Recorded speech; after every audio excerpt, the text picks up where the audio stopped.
आखिर बिना mobile network के भी जीपीएस कैसे काम करता है। नमन और श्रेया पहाड़ों में ट्रैकिंग करने निकले, लेकिन वो अपना रास्ता भटक गए। फोन में नेटवर्क भी नहीं आ रहा, अब रास्ता कैसे पता करें, अंधेरा भी होने वाला है। अरे चिंता मत कर, जीपीएस बिना नेटवर्क के भी काम करेगा, क्योंकि ये डायरेक्ट सैटेलाइट से डेटा कलेक्ट करता है। पर नमन के फोन में जीपीएस काफी गलत लोकेशन दिखा रहा है, जो कि बार बार बदल भी रही है। अब क्या करें? दोनों सिग्नल की तलाश में इधर उधर भटकने लगे, लेकिन जब वो पहाड़ी के ऊपर पहुंचे तो उनका जीपीएस वापस काम करने लगा। लगता है सैटेलाइट पहाड़ी के इस तरफ है, तभी दूसरी तरफ सिग्नल नहीं आ रहा था। लेकिन जैसे ही वो जीपीएस की मदद से सही रास्ते पे चलने लगे, उनका जीपीएस फिर से बंद हो गया। अरे अब इसे क्या हुआ? हम तो सैटेलाइट की डायरेक्शन में ही हैं। श्रेया ने बुद्धि दौड़ाई। कहीं जीपीएस काम करने के लिए एक से ज्यादा सैटेलाइट्स का तो इस्तेमाल नहीं करता? बिल्कुल सही। फोन को खुद की एग्जैक्ट लोकेशन पता करने के लिए कम से कम 4 सैटेलाइट्स की जरूरत पड़ती है। फोन रेगुलर इंटरवल्स में सैटेलाइट्स का सिग्नल रिसीव करता है, जिसमें सैटेलाइट के कोऑर्डिनेट्स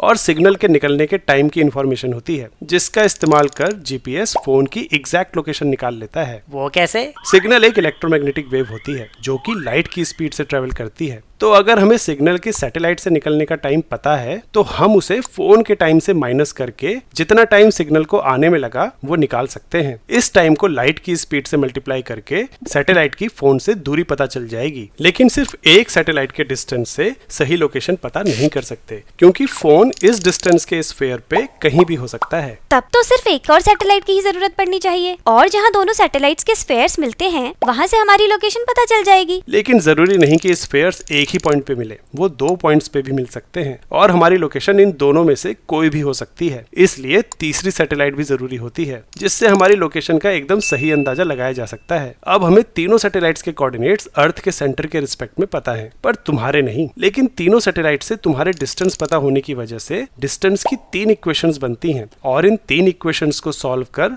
तुम्हारा फोन तीनों कोऑर्डिनेट्स पता कर लेता है। अच्छा, तभी जीपीएस खुले आसमान में सही काम करता है। इसे तीनों सैटेलाइट्स के संपर्क में जो आना होता है। लेकिन तुमने तो बताया था कि 4 सैटेलाइट्स की जरूरत पड़ती है, तो चौथी कहाँ काम आती है? वो मैं बाद में बताता हूँ। तुम अभी अंधेरा होने से पहले कैंप की तरफ निकलो। नमन और श्रेया ने अपने रास्ते में ऊंची जगहों को चेक पॉइंट की तरह इस्तेमाल किया और जीपीएस फॉलो करके वापस कैंप तक पहुँच गए। सैटेलाइट का डिस्टेंस निकालने के लिए हमने यहाँ ये फॉर्मूला इस्तेमाल किया। इसमें सैटेलाइट का टाइम तो एक्यूरेट है, क्योंकि उसमें एटॉमिक क्लॉक होती है, लेकिन तुम्हारे फोन का टाइम थोड़ा ऊपर नीचे हो सकता है।